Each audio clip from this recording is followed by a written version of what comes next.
So recently I got tired of my ultra-wide 38-inch Alienware. Something just felt off and I wasn't sure what it is. And then I realized that I mostly play competitive games like CSGO, PUBG, League of Legends, and etc.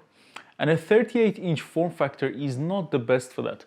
Don't get me wrong, it's the perfect size if you want to do productivity or even story-based games look amazing and immersive on the screen. But when playing FPS games or other competitive games like League of Legends, something just feels off. It's almost like bigger is not always better when it comes to monitors, if you want to play competitively. So to test this out, I went and I sold my 38-inch Alienware and I got this LG 2K 240Hz OLED monitor, which is meant to be really good for competitive games. Or is it?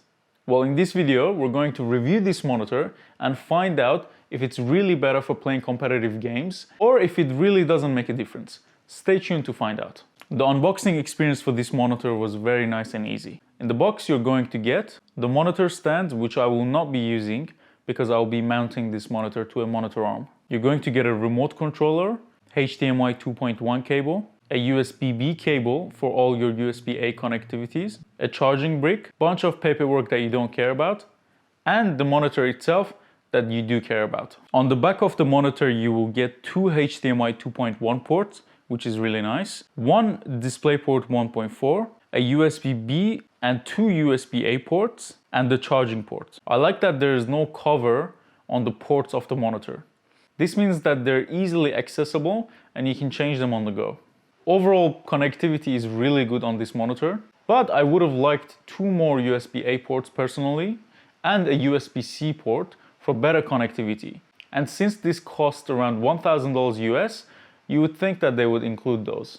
And it's certainly better than some of the similar monitors that don't even include HDMI 2.1, which I think is a joke, especially at this price.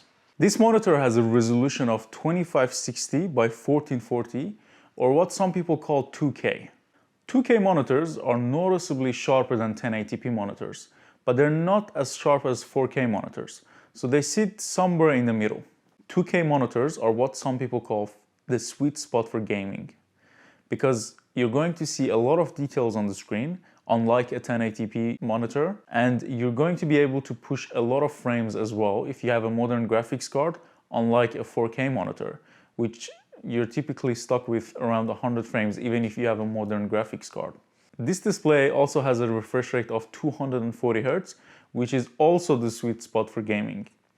Because anything above 240 Hz, you're not going to see noticeable differences, and it's going to be really hard for your graphics cards to push those kind of frames, especially if it's at 2K. You can find displays with 300, 360 or even 500 refresh rate, but those are going to see diminishing returns. They're going to be really hard to push depending on what graphic card you have, and you can usually find those with 1080p resolutions, which is not what you want when you want to do competitive gaming.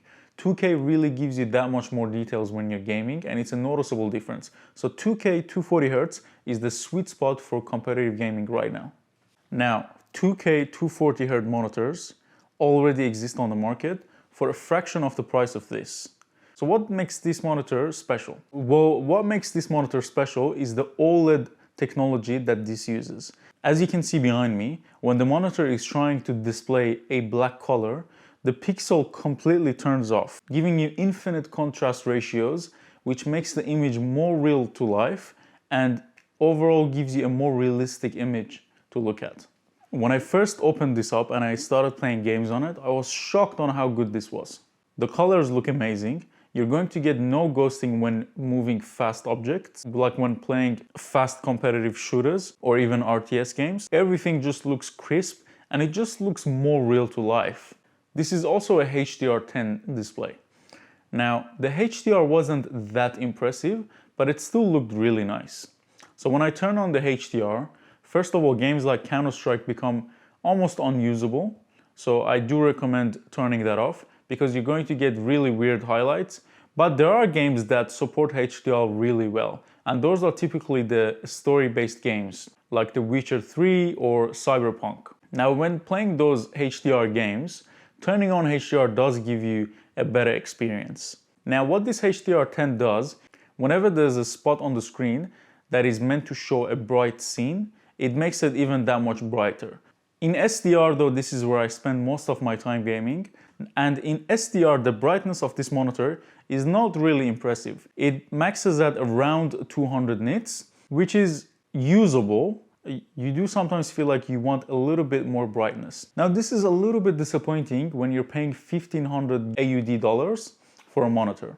Now some of us want to work on this monitor as well. When we buy a monitor, we want to game on it, we want to work on it, we want it to do everything. This is okay for working. It doesn't get that bright, which doesn't really get annoying, but you do sometimes feel like you want a little bit more brightness, but it's still very usable. The text on this monitor look really weird. Now you will find that all OLED panels use this pixel layout, so it's not just this monitor that has this problem, but any OLED panel, WOLED or even QD OLED, they use weird pixel layouts, and this results in not very sharp text. There's also a really weird matte coating on the monitor. This is to reduce reflections when using the monitor, which I like. I don't mind that they use the matte coating instead of a glass coating, but there's something about this specific matte coating that they used on this monitor. It almost makes it look like there's some sand on the screen and you want to grab a wipe and then wipe it off, but unfortunately you cannot. So when viewing static white images, this becomes the most annoying. But I will say that when you're watching a movie or when you're playing games with this, it's not noticeable at all. Now, a potential issue with OLED monitors is the risk of burn-in. Now, if you don't know what burn-in is, I'll explain it in a second. With OLED models, because every single pixel is self-lit, if you display a static image for a long time on the monitor, you get the risk of burn-in. So that specific color that has been static gets burnt into those pixels, and you can see that it will get stuck on the pixel and it will not go away. I personally have owned a LG C2 for a few months, and I've had some OLED phones as well, and I personally haven't had the experience of burn-in, so I don't really care about it. But LG have included some technologies to prevent this burning from happening in the future. Some of these technologies include screen move, screensaver, image cleaning, and pixel cleaning. What you want to do is, if you buy this monitor, leave screen move and screensaver on, and if you find that some pixels have burnt in, use image cleaning or pixel cleaning to see if it can remove that burn-in for you. Another thing that I personally do to prevent burn-in, as you can see, I don't put static images or backgrounds on my monitor. I either just leave it completely black, which means the pixels are turned off.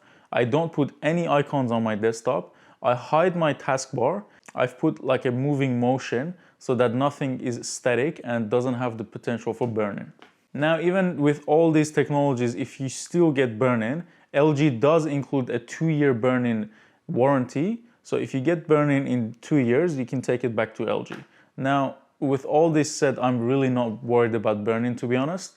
But if it does happen, you know that you're covered. Now, overall, the pros of this monitor do outweigh the cons, in my opinion. I recommend this monitor to people who are FPS or RTS gamers.